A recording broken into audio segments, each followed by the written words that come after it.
ces temps de culte, d'adoration, d'écoute de sa parole. Nous pouvons remercier le Seigneur pour tout ce qui nous permet de vivre ensemble et pour la liberté que nous avons. Donc je vais commencer par donner des bonbons. Si vous me permettez.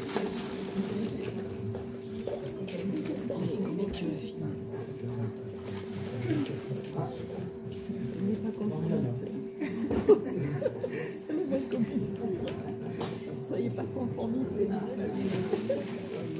Oui, c'est...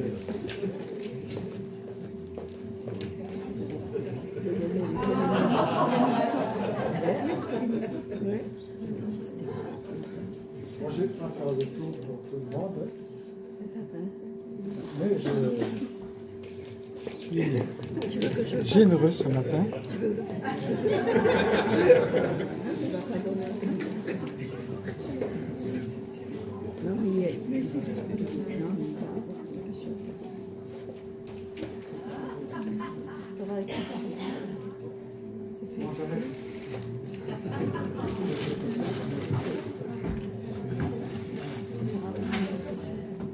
Voilà. Voilà, il est content. Tout va bien.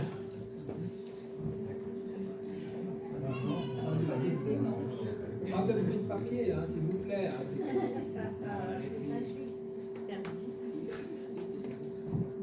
Donc j'ai donné les bonbons à certains non.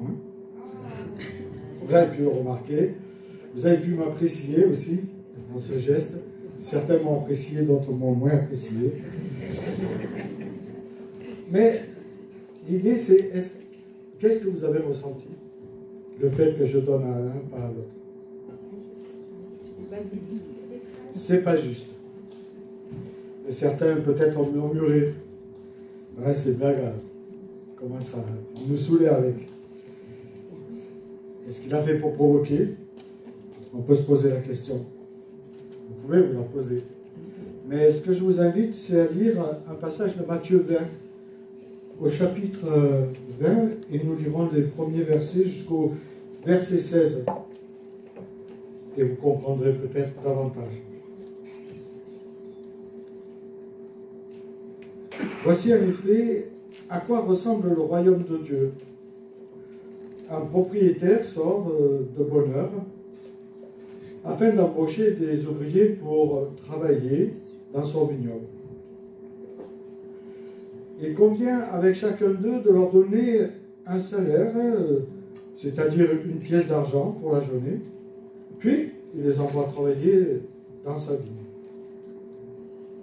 Vers 9 h du matin, il sort à nouveau et aperçoit d'autres qui se tiennent sur la place du marché sans rien faire. Et il va les trouver et il leur dit: vous aussi allez travailler dans ma vigne et je vous paierai correctement. Les hommes s'empressent d'y aller. Et puis il sort encore, mais vers midi, puis encore vers 3 h de l'après-midi, et chaque fois il agit de la même manière. Enfin, étant ressorti à 5 h du soir, il trouve encore d'autres personnes sur la place et leur dit: pourquoi restez-vous ainsi toute la journée à ne rien faire? Les hommes répondent que c'est parce que personne ne les a embauchés. Eh bien, vous allez travailler pour moi dans ma vigne. Le soir, le propriétaire du vignoble dit à son administrateur, puisqu'on payait à la fin de la journée: fais venir tous les ouvriers et donne-leur leur paye.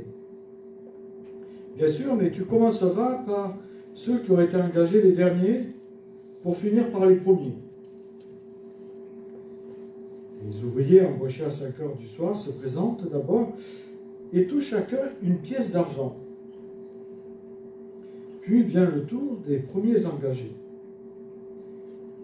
Bien sûr, voyant ce que Jésus a donné, ils s'attendent à recevoir davantage d'argent. Mais eux aussi touchent chacun une pièce d'argent. Lorsqu'ils la reçoivent, ils murmurent, ils manifestent leur mécontentement à l'égard du propriétaire. Il commence à lui dire, mais ceux-là sont arrivés les derniers. Ils n'ont travaillé qu'une heure et tu leur as donné autant que nous qui avons travaillé dur toute la journée avec ces fortes chaleurs. Le maître leur répond, mon ami, je ne t'ai pas fait le moindre tort. N'est-ce pas qu'il était convenu une pièce d'argent sur laquelle nous étions d'accord l'un et l'autre? Prends donc ce qui te revient et rentre chez toi. Si cela me fait plaisir de donner au dernier arrivé autant que toi, cela me regarde. Ne puis-je pas disposer de mon argent comme je le veux? Ou bien m'en veux-tu parce que je suis bon? Voilà comment les derniers seront les premiers, comment les premiers seront les derniers. Voilà, quand on lit ce passage, on se dit, mais en fait, c'est pas juste. Pourquoi ceux qui ont travaillé toute la journée reçoivent le même salaire que ceux qui arrivent, qui font une heure de boulot? Ou ils étaient rapides, ils faisaient un boulot énorme, ou alors le Seigneur va enseigner. Mais quand nous lisons l'Écriture, si nous désirons avoir une démarche de compréhension des passages bibliques, il est primordial de replacer le texte dans un contexte qu'on appelle scripturaire. Dans le chapitre précédent, quand on lit en amont, il est question de ce jeune homme riche qui demande à Jésus comment hériter du royaume de Dieu. Alors c'est super intéressant parce que ce jeune homme est presque parfait. Il s'occupe de ses parents, ce qui n'était pas toujours le cas. Il respecte la loi, il n'a pas volé, il n'a pas tué. Jésus lui dit, c'est très bien ce que tu fais. Et il dit, vends tout et suis-moi. Bon, le jeune homme, il part en étant un peu triste quand même. Il ne s'attendait pas à cette réponse. Et une fois que Jésus a clairement répondu à ce jeune homme, il y a cette intervention de Pierre qui se pose une question. Voici, nous avons tout quitté pour te suivre, Seigneur. Et qu'est-ce qui va se passer pour nous, puisqu'on a tout quitté? Mais Jésus poursuit en annonçant pour la troisième fois sa mort sur la croix. Et puis là, il y a une maman, on connaît les mamans comme elles font, il y a une maman, la mère des fils de Zébédée, qui intervient pour demander que ces petits nounous soient un à droite et un à gauche. Et là, on vous reconnaît bien, mesdames. Des préférences. Et Jésus ne répond pas. Et juste après le texte, parce que Jésus est en train d'enseigner ses disciples, d'enseigner tous ceux qui sont là, Jésus va guérir 2 mendiants aveugles. Et ça, c'est intéressant. Parce que ce sont des mendiants et aveugles.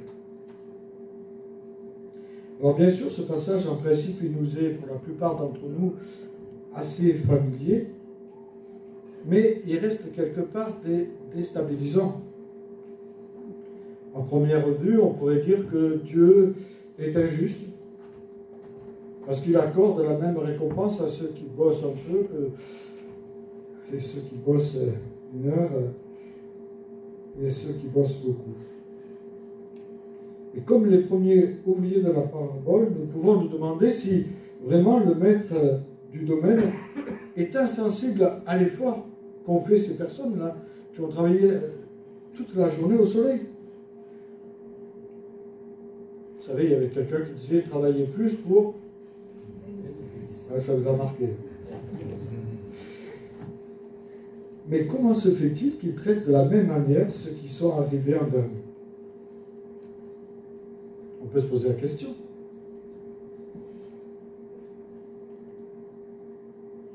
Est-ce vraiment ainsi que Dieu agit dans nos vies?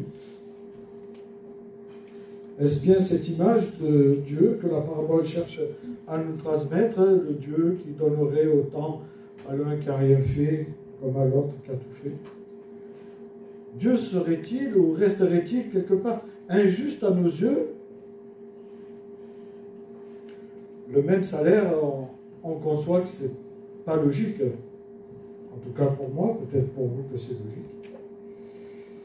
Mais Jésus désire enseigner les foules qui le suivent, mais là il s'adresse particulièrement à ses disciples.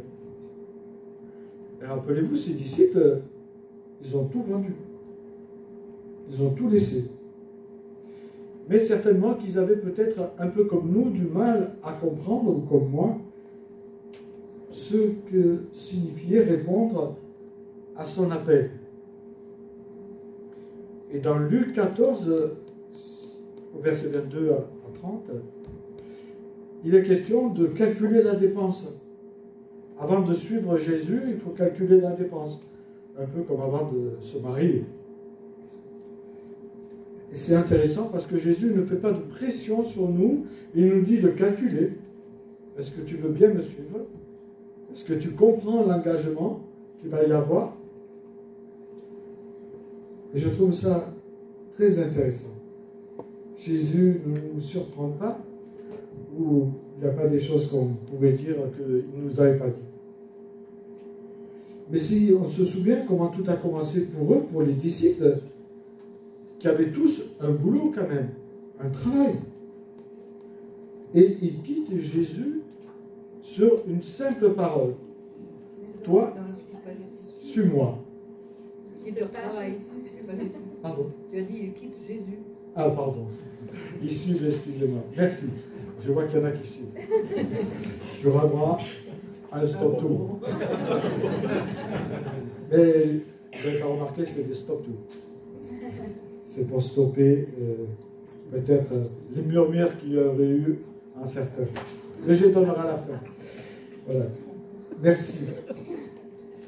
Donc, que ce soit Jean, que ce soit n'importe lequel des disciples, Simon-Pierre, son frère André, ils avaient un bon boulot, ils étaient pêcheurs, ils étaient en train de travailler leur filet. Jésus les appelle, ils laissent leur filet et le suivent. Avant de suivre Jésus, je ne sais pas si on ferait ou si on a fait la même chose.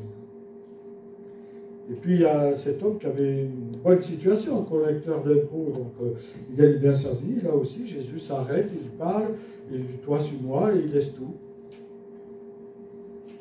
Il y en a qui n'ont pas dû payer leurs impôts, puisqu'il a tout laissé.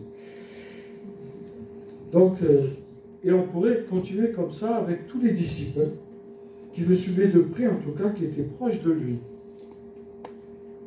Aucun ne l'a fait attendre. Ils ont répondu à l'instant présent, sans délai, avec une disponibilité totale. Ils se sont mis à sa disposition en n'ayant aucune garantie, sinon d'être des témoins. Alors le mot témoin, c'est pas très joli dans le grec. Hein? Donc ça signifie qu'ils allaient souffrir, quoi.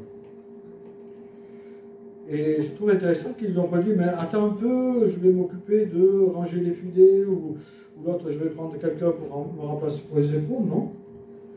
Ils ont répondu tout de suite présent. On peut se poser la question, mais alors pourquoi Jésus désire aller encore plus loin, puisqu'ils ont tout quitté pour le suivre? Je crois que c'est un peu comme ces disciples d'Emmaüs dans Luc 24, quand ils cheminent avec Jésus, sans se rendre compte que c'est lui. Jésus va leur dire qu'ils sont lents à comprendre. Et parfois, nous-mêmes, moi-même, nous sommes lents à comprendre certains textes de l'Écriture. Nous sommes lents à comprendre ce que Dieu attend de nous.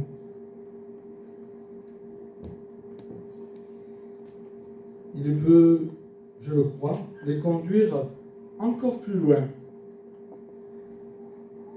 Peut-être corriger cette conception humaine de récompense qu'ils ont pour le royaume de Dieu.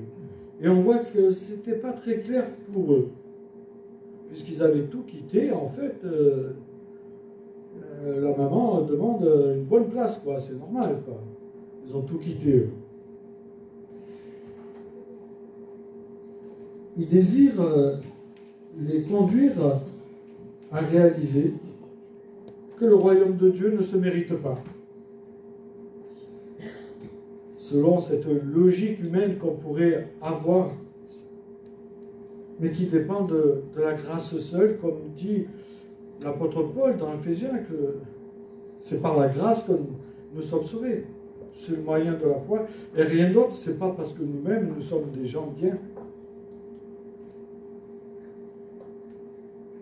Et justement, le texte qui est après, qui parle de ces deux aveugles mendiants. Et vous savez, la prière, c'est qu'est mendier à Dieu. Ça signifie quelquefois qu'on est comme des mendiants envers Dieu. C'est deux mendiants et aveugles. Comme pour leur montrer qu'ils n'avaient pas compris le sens du royaume de Dieu, le sens de la grâce. Et parfois, nous-mêmes, nous avons du mal à comprendre le sens de la grâce.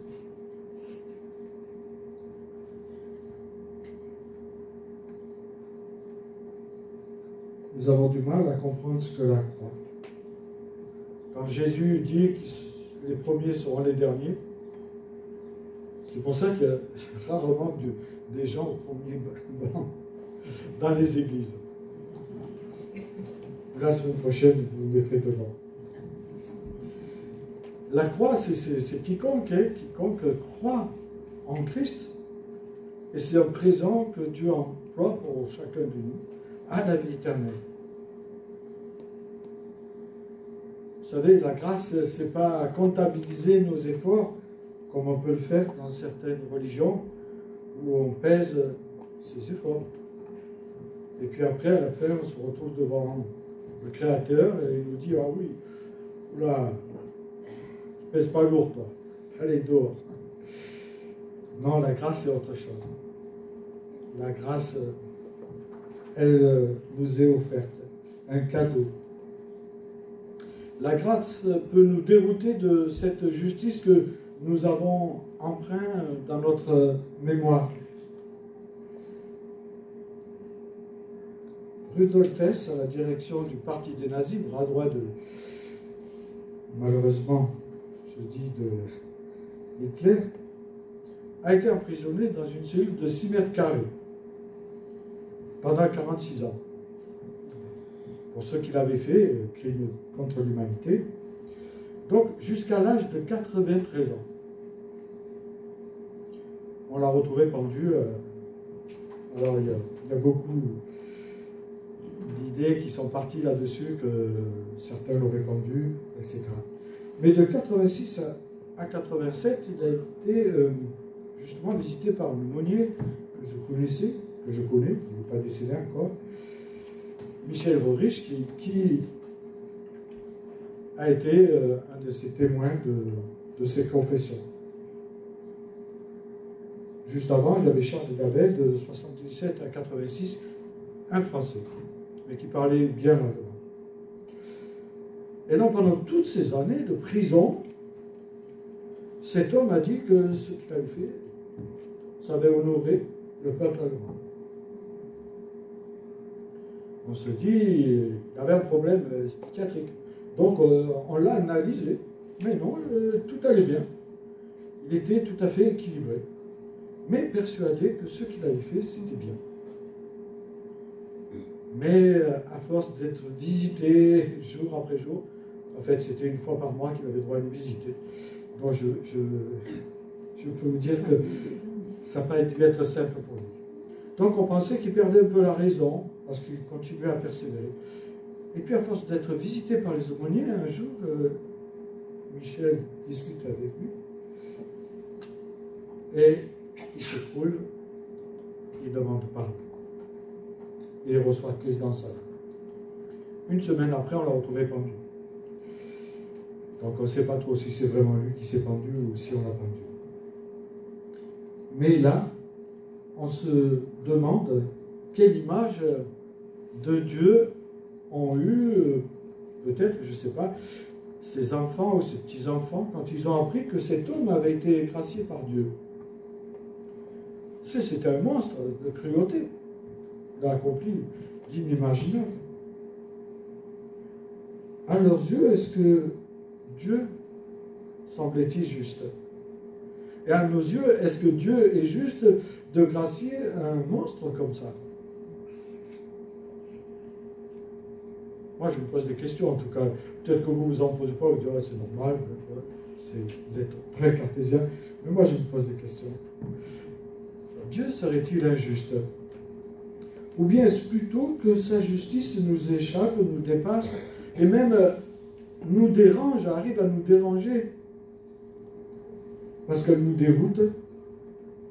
Un peu comme les ouvriers de cette première heure qui trouvent scandaleux que des gars qui arrivent là, ils ont bossé qu'1 heure et ils ont la même récompense que ceux qui ont travaillé 8 heures. Et c'est pour cela qu'ils disent, mais nous avons porté le poids du jour et de la chaleur. Un peu comme ceux qui disent, moi je me suis converti tôt, j'ai essayé de marcher avec toi, Seigneur, toute ma vie j'ai marché avec toi, et lui, voilà. Il arrive comme ça, là, dernière minute, il est sauvé. Je pense que le problème de leur mécontentement vient d'un manque d'équité à leur égard. Du fait que le maître a choisi d'être aussi généreux avec les derniers venus.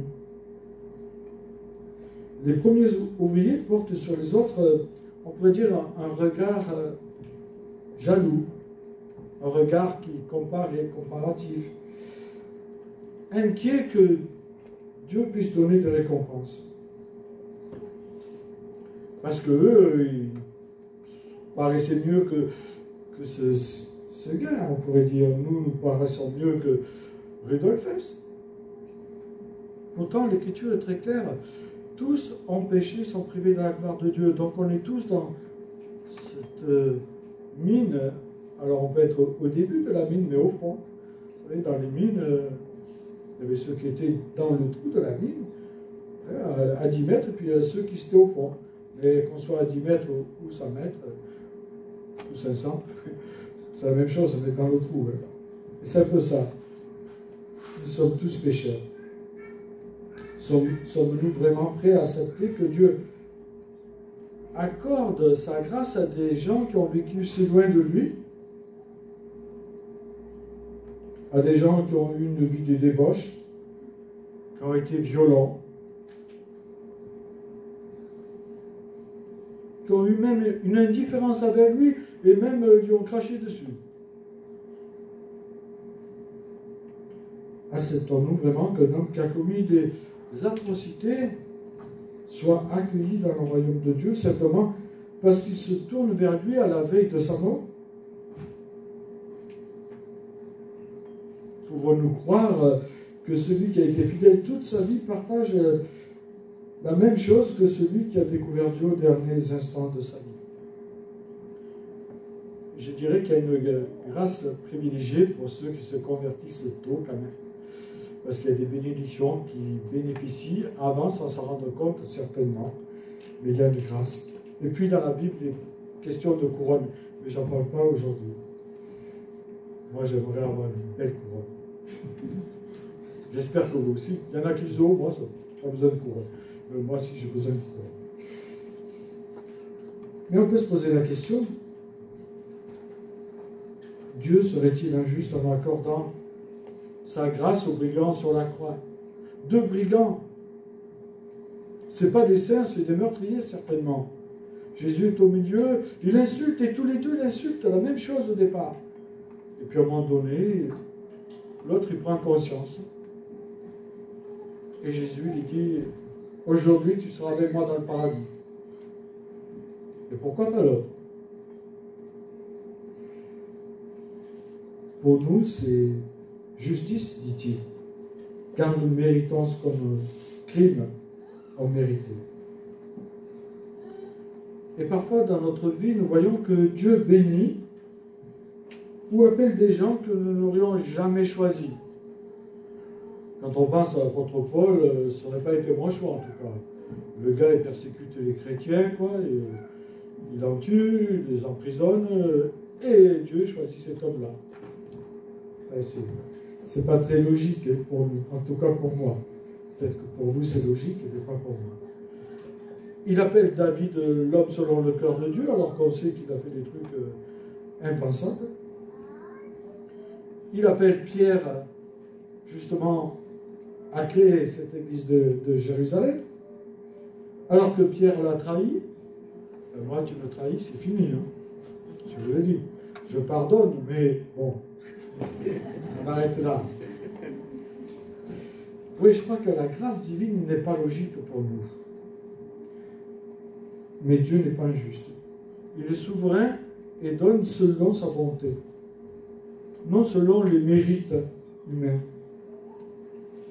Et on voit bien que dans cette parabole, les derniers représentent le salut qui est offert à tous, qu'ils viennent tôt, qu'ils viennent tard dans leur vie à Jésus.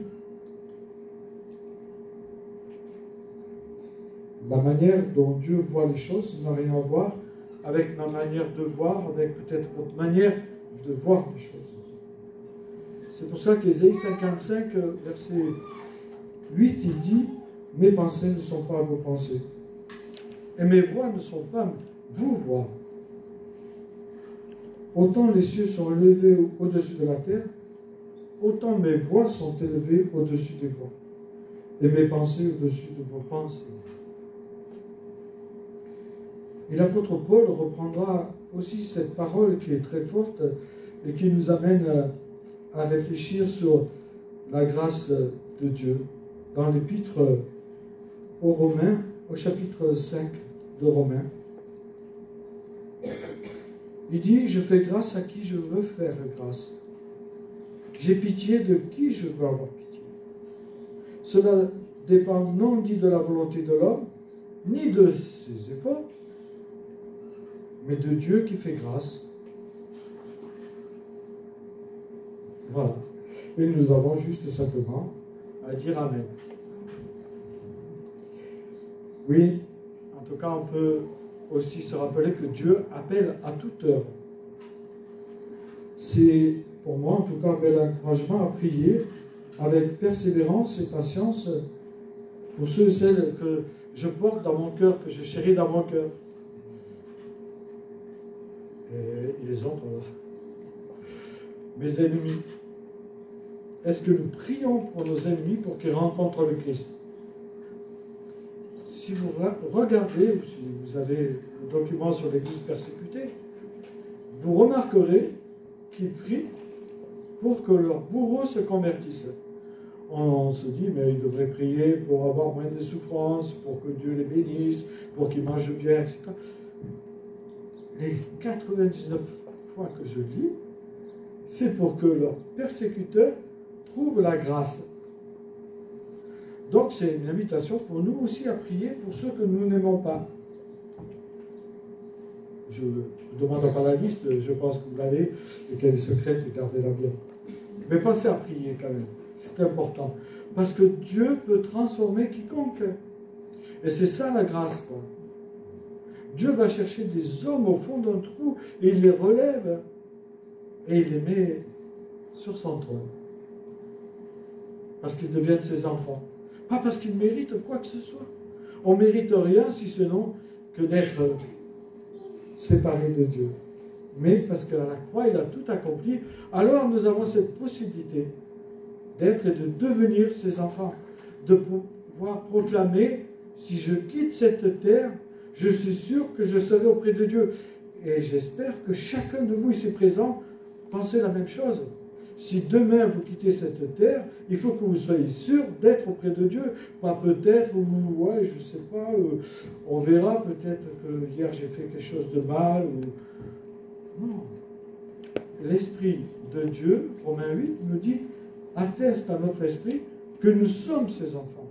Et si nous sommes ses enfants, si nous marchons comme il entend, alors Dieu ne nous lâchera pas la main. Parce qu'il veut que nous connaissions la sanctification sans laquelle personne ne peut voir le Seigneur.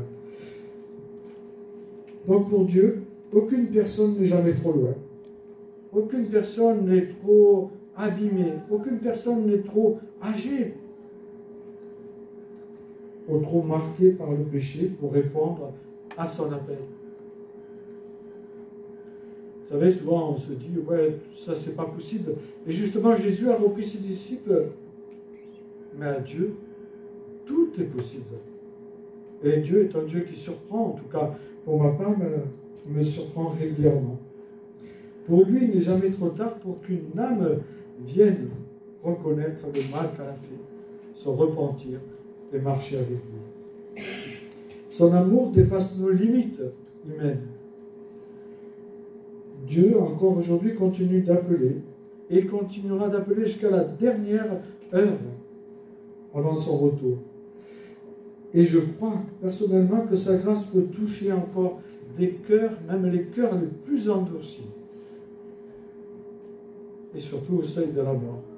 Et puis pour ceux que nous ne savons pas, parce que des fois on se dit, ah oui, mais lui ou elle, jusqu'à la fin, elle a résisté. Mais comment on peut savoir le cœur? Et c'est pour ça que l'apôtre Paul aux Romains, il dit, mais qui es-tu toi pour savoir qui est en haut? Qui es-tu pour savoir qui est en bas? Même là, on ne sait pas. Dieu nous invite à prier. Vous savez, parfois quand on fait de l'évangélisation, on fait de l'évangélisation pour voir du fruit. Mais vous avez vu ça dans la Bible. Il n'est jamais dit de faire de l'évangélisation pour voir du fruit. Il est dit simplement d'aller, de proclamer la parole. Et puis après, si Dieu veut nous permettre de voir du fruit, ben, merci Seigneur. Mais le contrat est clair. C'est simplement de proclamer sa parole. Si son amour dépasse ses limites, nos limites, c'est parce que parfois nous avons du mal à comprendre sa grâce. Mais Dieu continue d'appeler, il continuera d'appeler jusqu'à la dernière heure, et sa grâce touchera ceux auxquels parfois nous ne pensons pas. Dieu n'est pas injuste, mais il renverse tous nos petits calculs cartésiens que nous pourrions faire dans notre esprit. Je vous invite à prier. Seigneur notre Père éternel, merci. Merci pour le privilège d'avoir ta parole, de la lire, de nous aider par ton esprit à la comprendre, mais surtout à la mettre en pratique. Merci Seigneur de nous rappeler que tu es un Dieu bon, un Dieu miséricordieux, un Dieu qui ne cesse d'appeler jusqu'au dernier souffle de chaque être humain. Et nous te demandons, Seigneur, que tu nous donnes, nous aussi, d'avoir cette persévérance dans la prière pour ceux et celles que nous avons à cœur, comme j'ai dit, mais aussi pour ceux et celles que nous n'avons pas à cœur, afin qu'ils aient ce privilège de te rencontrer comme leur Seigneur et Sauveur. Oui, renouvelle à nous un esprit de prière pour tous ceux qui se perdent, afin que nous soyons des serviteurs qui se tiennent sur la brèche comme tu nous le demandes. Et je te prie pour que vraiment, Seigneur, par ton esprit, tout au long de cette semaine, tu nous parles afin que nous puissions intercéder pour ceux et celles que nous avons peut-être arrêté de prier. Parce que tu es le Dieu qui permet des choses incroyables, des choses impossibles. Et nous voulons croire que par ta grâce, tu peux appeler n'importe qui. Au nom de Jésus-Christ. Amen. Donc je crois qu'il y a un chant.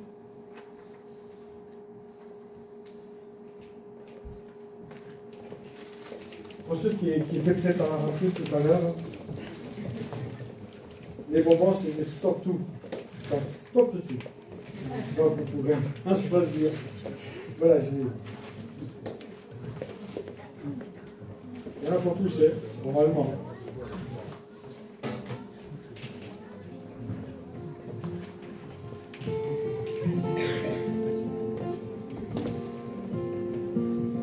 Je vous invite à vous lever.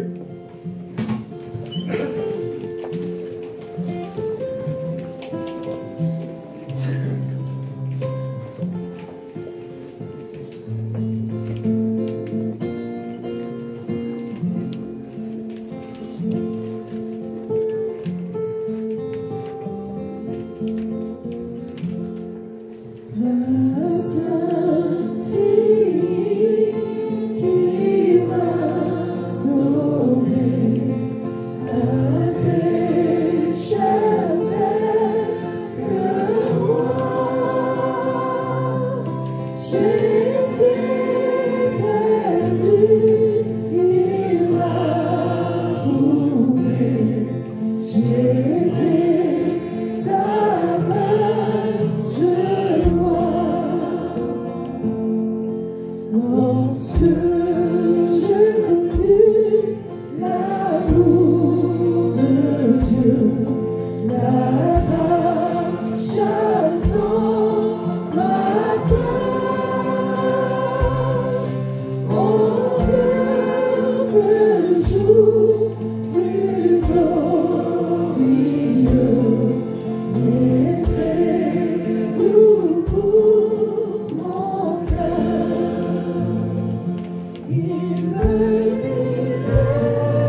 Survive.